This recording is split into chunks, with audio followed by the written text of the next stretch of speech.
మీకు గమ్మత్ విషయం చెప్పాలనా, ఇక్కడ ఒక ఎన్ఆర్బి బేరింగ్స్ కంపెనీ అని ఉంది. ఎన్ఆర్బి బేరింగ్స్ కంపెనీలో కార్మికులు ఉంటారు, కార్మికులు పనిచేస్తారు.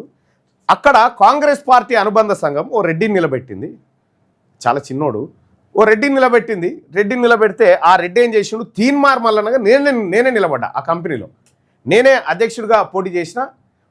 అధికార గుర్తింపు సంఘం కోసం పోటీ చేస్తే ఆ కాంగ్రెస్ పార్టీ నాయకుడు ఏం చేసిన ఎరికైనా, మొత్తం కార్మికులందరినీ ఫామ్ హౌస్లో పెట్టి తినిపిచ్చి తాగిపిచ్చి ఓట్లకు డబ్బులు ఇచ్చి అన్నీ చేసిరు.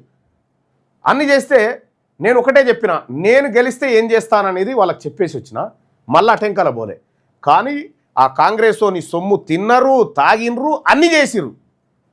అన్నీ చేసి పరదసాటుకు వచ్చినాక ఓటు నాకేసిరు. ఎందుకంటే పరదసాటుకు వచ్చిన తర్వాత మా పిల్లల భవిష్యత్తుకు మల్లన్న కరెక్ట్, తినిపించేటోడు తాగిపించేటోడు కాదు, మల్లన్న కరెక్ట్ అని వేస్తే నేనేం చేసిన తెలుసా, ఆ కార్మిక కుటుంబాలకు, మొత్తం కార్మికులకు, ఆ కుటుంబాలకు అన్నిటికీ ఇన్సూరెన్సులు కట్టేసిన పార్టీ తరఫున.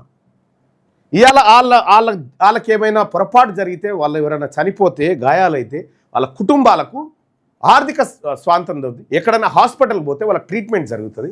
వాళ్ళ పిల్లలకు చదువుల విషయంలో కూడా తోడ్పాటును అందిస్తూ ఉన్నాం. సో నిజాయితీగా ఆ కంపెనీలో మేము వర్క్ చేస్తాం ఇప్పుడు.